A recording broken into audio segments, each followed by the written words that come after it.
Good morning student, good morning. Myself Kailash Sotiya, मेरा नाम कैलाश सोटिया है और रघुनाथ स्कूल की तरफ से, जो रतनगढ़ का सबसे बेस्ट स्कूल है, सबसे अच्छा स्कूल है, उसकी ओर से जो ऑनलाइन क्लासेज आयोजित की जा रही है, उन ऑनलाइन क्लासेज में मैं कक्षा 10 में आपको सामाजिक विज्ञान पढ़ा रहा हूँ। जैसा कि बच्चों आपको पता है, आपका दूसरा अध्याय संघर्षकालीन भारत है, वो चल रहा है, उत्तरोत्तर चल रहा है। कल हमने तुगलक वंश, सैयद वंश और लोदी वंश के बारे में पढ़ा था। इसके बाद आज हम सल्तनतकालीन प्रशासन पर नज़र डालेंगे। सल्तनतकालीन प्रशासन पर नज़र डालने से पहले कल जो पढ़ाया गया था लोदी वंश, उसके बारे में हम थोड़ा सा पुनर्मूल्यांकन करेंगे, उसको एक बार से फिर से वापस देखेंगे। इसके बाद मैं आपको सल्तनतकालीन प्रशासन के बारे में जानकारी दूंगा। सल्तनतकालीन प्रशासन के बारे में हम विस्तार से पढ़ेंगे, समझेंगे और आप अपना होमवर्क है वो करते जाएं। भावना, आपका ध्यान है वो पढ़ाई में रहना चाहिए। आज आप अपनी होमवर्क की कॉपी है वो सभी बच्चे, जो 10वीं क्लास के बच्चे, भावना, आप सभी जिनको मैं जानता हूँ या जिनको मैं नहीं जानता हूँ, वो अपनी कॉपी है वो स्कूल में भेज दें ताकि मैं कॉपियों को चेक कर सकूँ। आपको सभी से निवेदन है कि अपनी कॉपियाँ हैं वो स्कूल में भेजें ताकि मैं कॉपियों को चेक कर सकूँ। तो लोदी वंश के बारे में कल आपको मैंने बताया था। अंतिम सैयद शासक आलम शाह ने स्वेच्छापूर्वक दिल्ली पर का शासन त्याग दिया और बहलोल लोदी ने 1451 में दिल्ली पर अधिकार कर लिया। दिल्ली पर तुर्कों के बाद पहली बार 1451 में बहलोल लोदी अफगान शासक के रूप में उसने शासन शुरू किया। अफगानों के रूप में उसने शासन का प्रारंभ किया। तो बहलोल लोदी था वो पहला अफगान शासक था। बहलोल लोदी था वो पहला अफगान शासक था। उसने 1451 में दिल्ली की गद्दी पर बैठा था। दिल्ली में तुर्कों के बाद पहली बार अफगान सत्ता थी वो शासन में आई थी। उसने जौनपुर के महमूद शाह शर्की के द्वारा दिल्ली पर अधिकार करने के प्रयास को असफल कर दिया था। उसने जौनपुर के महमूद शाह शर्की, जौनपुर का शासक था महमूद शाह शर्की। उसने जब दिल्ली पर अधिकार करने का प्रयास किया तो बहलोल लोदी ने उसके द्वारा दिल्ली पर अधिकार करने के उसके मंसूबे असफल कर दिए। भावना और भांबू, जो भांबू है वो चांपासी गांव से है। ये ध्यान से बच्चे सुनते रहो। मैं 2-3 बच्चों के नाम जानता हूँ, तो आपको ध्यान है वो अपना पढ़ाई में लगाना है, पढ़ाई में ध्यान लगाना है और बोर्ड पर लिखा हुआ उसको ध्यान से समझना है, क्योंकि मैं नोट्स के माध्यम से पढ़ा रहा हूँ। तो नोट्स का ध्यान रखना है, स्पेशली आपको इसको समझना है, याद करना है। तो बहलोल लोदी ने महमूद शाह शर्की, जो महमूद शाह शर्की था, उसके दिल्ली पर अधिकार करने के प्रयास को असफल कर दिया। 38 साल तक बहलोल लोदी ने सफलतापूर्वक शासन किया था। 38 साल तक बहलोल लोदी ने सफलतापूर्वक शासन किया और 1489 में उसकी मृत्यु हो गई। उसके बाद उसका दूसरा पुत्र निजाम शाह सिकंदर शाह की उपाधि धारण कर शासक बना। निजाम शाह, उसने सिकंदर शाह की उपाधि धारण की थी। सिकंदर शाह की उपाधि धारण करके वह सुल्तान बना। सिकंदर शाह की उपाधि धारण करके वह सुल्तान के पद पर आरोहित हुआ था। तो आपको जैसे मैंने बताया, तो बहलोल लोदी था वो अफगान या लोदी वंश का संस्थापक था, लोदी वंश की स्थापना करने वाला था। इससे पहले तुर्कों ने दिल्ली पर अधिकार कर लिया था, लेकिन बहलोल लोदी पहला अफगान शासक था जिसने दिल्ली पर शासन किया। इसके बाद सिकंदर शाह, निजाम शाह या सिकंदर शाह की उपाधि धारण करके सुल्तान बना। तिरहुत, बिहार, बंगाल तक उसने अपना साम्राज्य विस्तृत किया। तिरहुत, बिहार, बंगाल उस समय बहुत ही व्यापक था। बिहार था वो अधिकृत, कुछ भाग है वो बंगाल में शामिल था। बंगाल उस समय भारत का सबसे बड़ा राज्य हुआ करता था। तो तिरहुत, बिहार और बंगाल, तिरहुत, बिहार और बंगाल तक उसने अपना साम्राज्य है वो विस्तृत किया। उसने अपने साम्राज्य को तिरहुत, बंगाल और बिहार तक फैलाया। उसने न्याय प्रबंध और राजस्व सुधार प्रसिद्ध है। जो सिकंदर शाह के न्याय प्रणाली थी और जो राजस्व प्रबंधन था, राजस्व का निर्धारण कैसे हो, जनता से कितना कर वसूला जाए, खेती या भूमि पर कर निर्धारण करने की, कर लागू करने की कौन सी प्रणाली विकसित की जाए। तो उसका जो सिकंदर शाह था, उसका जो काल था वह न्याय प्रणाली और भू राजस्व सुधार के लिए याद किया जाता है। उसने न्याय प्रणाली और भू राजस्व प्रणाली दोनों में सुधार किया था। उसने भूमि की नाप और उसके आधार पर भूमि कर नियत करने का कार्य किया। उसने समस्त कृषि योग्य भूमि को उसने नपाई करवाई। उसके साम्राज्य में आने वाली समस्त कृषि योग्य भूमि का उसने नापन किया और नापन करने के लिए सिकंदरी गज के नाम से उसने एक नया गज या फीता बनवाया था, जो करीब एक गज में, सिकंदरी गज, जिसमें एक गज में करीब 30 इंच होते थे। एक गज में करीब 30 इंच होते थे। इसलिए उसने समस्त कृषि योग्य भूमि को, सिंचाई युक्त भूमि, असिंचित भूमि, बारानी भूमि, अनुपजाऊ भूमि, बंजर भूमि, इस आधार पर उसने समस्त खेती या खेती विहीन भूमि की पैमाइश करवाई, उसको दोबारा से नापा और नापने के बाद उसने भू राजस्व का निर्धारण किया। उसने समस्त कृषि योग्य भूमि की नपाई करवाई और कृषि योग्य भूमि की नपाई करवाने के बाद उसने वहाँ की उपजाऊपन के आधार पर राजस्व का निर्धारण किया। तो और उसने भूमि की पैमाइश या नापने के लिए, भूमि की पैमाइश या भूमि को नापने के लिए एक प्रसिद्ध फीता या गज का उसने आविष्कार किया, जिसे हम सिकंदरी गज कहते हैं। तो न्याय प्रणाली और अपने भू राजस्व प्रणाली के लिए सिकंदर शाह लोदी था, वो प्रसिद्ध हुआ था।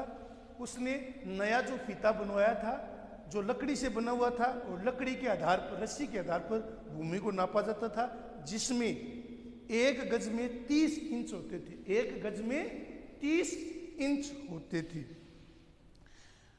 यह गज लंबे समय तक सिकंदरी गज के नाम से चलता रहा। यह गज है वो सिकंदरी गज के नाम से चलता रहा, सिकंदरी गज के नाम से प्रसिद्ध हुआ। सिकंदरी गज है वो सिकंदर शाह लोदी, जो अफगान शासक था, उसका शासन है। उसकी न्याय प्रणाली और भू राजस्व प्रबंधन एवं भूमि की पैमाइश, भूमि कर का पुनर्निर्धारण के लिए उसका जो फीता था या सिकंदरी गज था, वो प्रसिद्ध हुआ था। इटावा, बयाना, कोल, ग्वालियर और धौलपुर के शासकों को अधीन रखने के अभिप्राय से इटावा, बयाना, कोल, ग्वालियर, धौलपुर, इटावा, बयाना, कोल, ग्वालियर और धौलपुर के शासकों को अपने अधीन रखने के लिए सिकंदर शाह ने 1506 में आगरा नगर की स्थापना की और उसे अफगानों की राजधानी घोषित की। तो आगरा है वो किसके शासनकाल में भारत की राजधानी बनी थी? सिकंदर लोदी, बहलोद लोदी नहीं, सिकंदर लोदी के समय आगरा थी, क्योंकि आगरा की जो नींव थी, आगरा की जो शासन के रूप में राजधानी थी, वो सिकंदर लोदी ने स्थापित की थी। बहलोद लोदी का उत्तराधिकारी था, जो अपने सिकंदरी गज के लिए प्रसिद्ध था। तो सिकंदर लोदी ने ग्वालियर, धौलपुर, बयाना, कोल, इटावा आदि पर नियंत्रण करने के लिए 1506 में आगरा नगर का निर्माण कराया और उसका नाम गुलरू खां था। इसी उपनाम की कविता भी वह लिखता था। 1506 में उसने आगरा नगर की स्थापना की थी और आगरा को उसने लोदियों की, अफगानों की राजधानी घोषित किया। बाद में आगरा ही मुगलों के शासन का केंद्र बन गया था। आगरा नगर की स्थापना है वो अपने आप में महत्वपूर्ण थी, क्योंकि इतने समय तक, तुर्कों के समय तक दिल्ली भारत की राजधानी थी। दिल्ली को केंद्र बनाकर शासन चलाया गया था। लेकिन लोदियों ने, अफगानों ने सबसे पहले 1506 में आगरा को राजधानी बनाया, आगरा को राजधानी या नगर की स्थापना की और उसे अपने राजधानी के रूप में प्रचलित किया। तो आगरा है वो 1506 में आगरा नगर का निर्माण कराया गया था। सिकंदर शाह लोदी का उपनाम था गुलरू खां, और इसी के नाम से वह कविता भी लिखता था।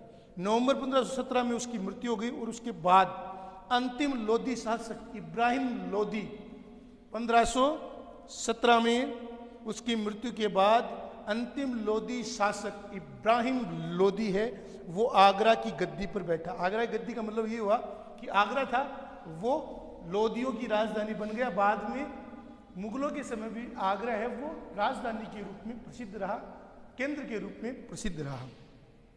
1517 से 1518 के बीच इब्राहिम लोदी और राणा सांगा के मध्य युद्ध हुआ था। 1517 से 18 के बीच राणा सांगा और इब्राहिम लोदी के बीच युद्ध हुआ था, जिसमें इब्राहिम लोदी बुरी तरह से परास्त हो गया था। इसके अतिरिक्त 1526 में पानीपत के प्रथम युद्ध में बाबर के हाथों इब्राहिम लोदी की हार हो गई। बाबर के हाथों इब्राहिम लोदी की पराजय हो गई। बाबर के रूप में मुगलों ने भारत पर कई बार आक्रमण किए और इस अंतिम अभियान में बाबर का सामना है वो पानीपत के प्रथम युद्ध में इब्राहिम लोदी से हुआ था, जिसमें इब्राहिम लोदी की बुरी तरह हार हो गई थी और लोदियों की सत्ता है उसका विनाश हो गया, वो लोदियों की सत्ता है वो समाप्त हो गई और मुगलों का शासन है वो भारत में स्थापित हुआ था। पानीपत के प्रथम युद्ध में सिकंदर जो इब्राहिम लोदी है वो बाबर से हार गया। इतिहास में यह युद्ध है वो पानीपत के प्रथम युद्ध के नाम से जाना जाता है। तो इस प्रकार हम देखते हैं बहलोल लोदी के बाद में सिकंदर लोदी और इसके बाद में इब्राहिम लोदी, ये लोदी वंश के शासक थे। इतिहास का ये युद्ध था वो पानीपत के प्रथम युद्ध के नाम से जाना जाता है। पानीपत का प्रथम युद्ध इसे कहा जाता है। यह युद्ध एक समय परिवर्तन करने वाला साबित हुआ, क्योंकि इसके द्वारा भारत में लोदियों या अफगानों की सत्ता का अंत हो गया और भारत में मुगल सत्ता का प्रभाव या मुगलों की सत्ता है वो स्थापित हो गई। मुगल है वो भारत में स्थापित हो गए। तो लोदी वंश के 3 शासकों ने शासन किया, बहलोल लोदी, सिकंदर शाह लोदी और इब्राहिम लोदी। बहलोल, सिकंदर और इब्राहिम लोदी। इब्राहिम लोदी की पराजय पहले तो राणा सांगा की हाथों हुई थी और पानीपत के प्रथम युद्ध में उसे बाबर ने पराजित कर दिया था। और यह युद्ध है वो भारत के इतिहास में सबसे महत्वपूर्ण युद्धों में से एक था, क्योंकि बाबर ने इब्राहिम लोदी को हराकर भारत में मुगल वंश की स्थापना की थी या मुगलों की सत्ता को स्थापित किया था। तो आज हम सल्तनतकालीन प्रशासन के ऊपर ध्यान देंगे। सल्तनतकालीन प्रशासन में जो सबसे बड़ा ऊंचा पद था वो सुल्तान का था। सुल्तान की उपाधि तुर्को शासकों के द्वारा शुरू की गई थी। महमूद गजनवी सुल्तान की उपाधि धारण करने वाला प्रथम शासक था। राज्य की संपूर्ण शक्ति सुल्तान के हाथ में होती थी। जो तुर्की शासक थे उनमें जो राजा होता था उसे सुल्तान कहा जाता था। तो तुर्की शासकों ने सुल्तान के पद को आरोहित किया था, सुल्तान के पद की शुरुआत की थी। और महमूद गजनवी जो लुटेरा था वह सुल्तान की उपाधि धारण करने वाला प्रथम शासक था या प्रथम राजा था। सुल्तान के हाथ में समस्त शक्तियां होती थी।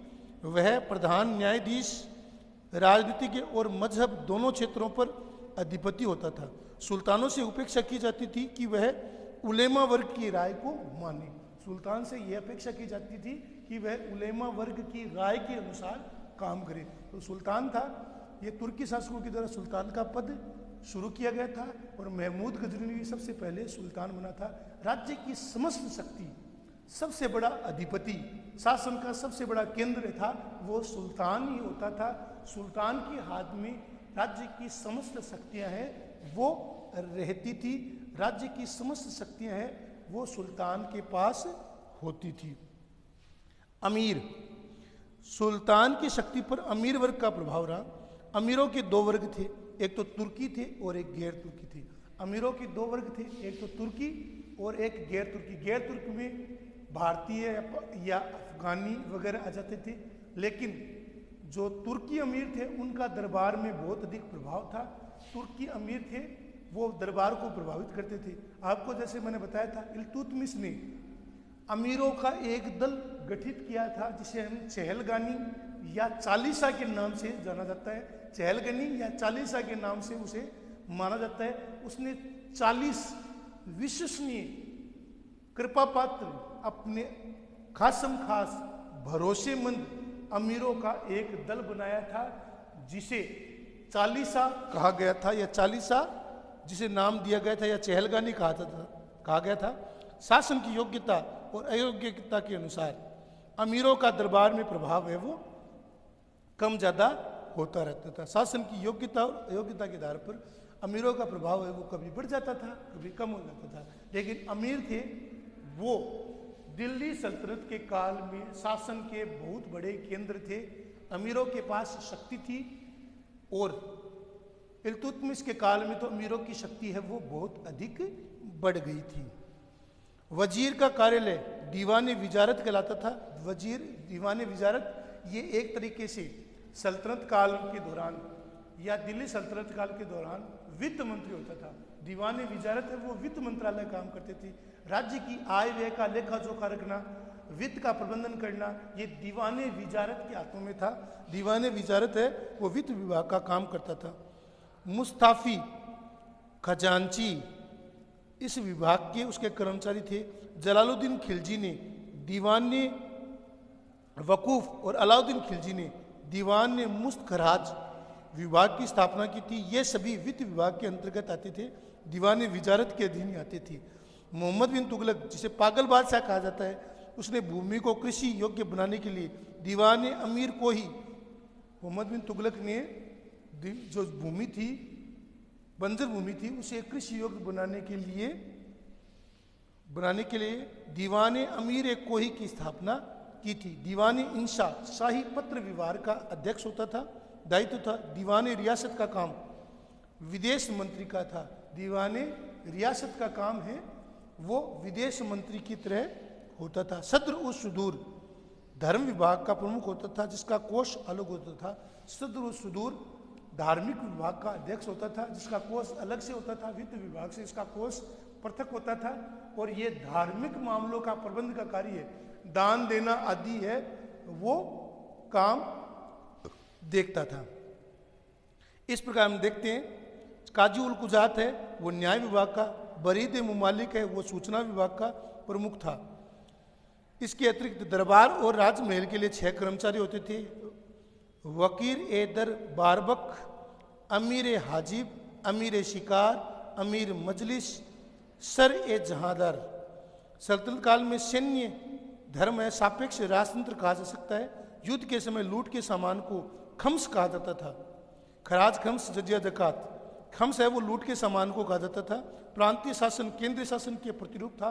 प्रांत में लगभग वही अधिकारी होते थे जो केंद्र में होते थे, और उनके लगभग नाम भी वैसे के वैसे थे। तो हम सल्तनत कालीन प्रशासन के बारे में आपको मैंने आज बताया है, जिसमें सुल्तान, अमीर, वजीर व दीवान विजारत, दीवान इंशा, दीवान कोही, सद्र उस सुदूर आदि विभागों के बारे में मैंने आपको पढ़ाया है। प्रांतपति की नियुक्ति सुल्तान के द्वारा होती थी।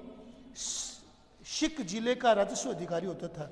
1206 से लेकर 1526 तक दिल्ली में सल्तनत कालीन में साम्राज्य की सीमा तत्कालीन सुल्तानों की सैनिक शक्ति के अनुसार घटती बढ़ती रहती थी। तो सल्तनत कालीन शासन था वो 1206 से लेकर 1526 तक चला। इस काल को हम सल्तनत कालीन इतिहास के नाम से जानते हैं। 1526 में पानीपत के प्रथम युद्ध में बाबर की जीत हुई और सल्तनत काल का अंत हो गया, और भारत में मुगलों की सत्ता है वो स्थापित हुई। मुगल काल है वो भारत में पहली बार है वो स्थापित हुआ। तो सल्तनत कालीन है वो 1206 से लेकर 1526 तक रहा। सल्तनत कालीन युग है वो 1206 से लेकर 1526 तक रहा सल्तनतकालीन प्रशासन, सुल्तान, अमीर, वजीर का कार्यालय, इनके बारे में मैंने आपको पढ़ाया है। अन्य सल्तनतकालीन जो अधिकारी है इनके बारे में आपको पढ़ाया है, समझाया है। अगर कोई चीज़ समझ में नहीं आई तो आप पूछ सकते हो। इनको लिखना है, आपको याद करना है, समझना है, ये आपका होमवर्क है, नज़रअंदाज मत करिए। आपको अपना होमवर्क, अपनी जो कॉपी है, पाठ्य पुस्तक है और कॉपी नोटबुक है, नोटबुक में होमवर्क करना है। और मैं कुछ बच्चों के नाम जानता हूँ, आप सभी बच्चों को आपसे प्रार्थना है कि अपनी नोटबुक है वो स्कूल में भेजें, ताकि आपके नोट्स, आपने जो होमवर्क किया है उसको मैं जांच कर सकूँ, उसको सिग्नेचर कर सकूँ। तो आपको स्कूल में अपनी होमवर्क की कॉपी है वो भेजनी है। आज आपका ये होमवर्क है जिसमें मैंने आपको सल्तनतकालीन प्रशासन के बारे में बताया है। इसको लिखना है, याद करना है। धन्यवाद।